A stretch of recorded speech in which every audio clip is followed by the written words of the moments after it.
figure you should never really just leave things for the sake of them. Obviously, there was a lot of long-standing reasons, but ultimately, the main one was entirely musical. The situation with the guys has always been very good, with the other people in the band.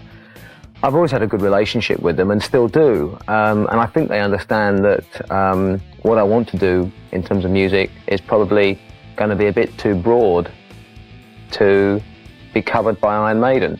There's a lot of things in Maiden that you can't do because you're in Iron Maiden, and because we have I guess a core audience that's you know, pretty conservative about its musical tastes.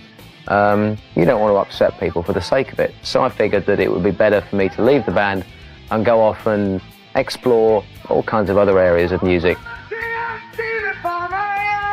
The pay-per-view show that we're doing came about because a magician, an illusionist, a guy with a very warped and twisted sense of humor who lives a couple of streets away from me, which is very worrying, a guy called Simon Drake.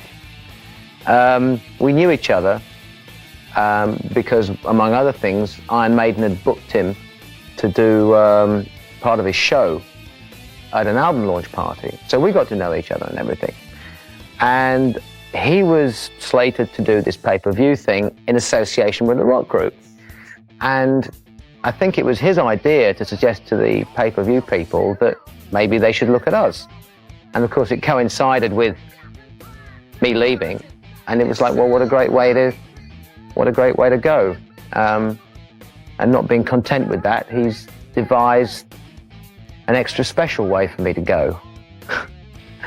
So Beavis and Butthead are watching. It's going to be an interesting experience, and you know, I'm going to go out and get on all the leather and all the gear and stuff and everything, and drag it all out of the archives and suit up, you know, smelly as it may be.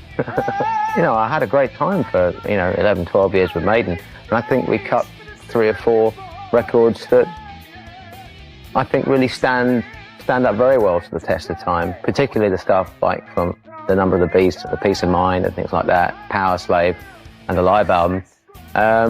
So I had a great time, and I'm pleased to be able to leave honestly, you know, rather than have kind of people saying, you know, oh well, you know, he never told anybody he was going to quit and stuff. I mean, so we've done the tour together, like the farewell tour and stuff, and I can still go and have a beer with them and not have any problems, which is nice, you know, because it's nice to stay friends.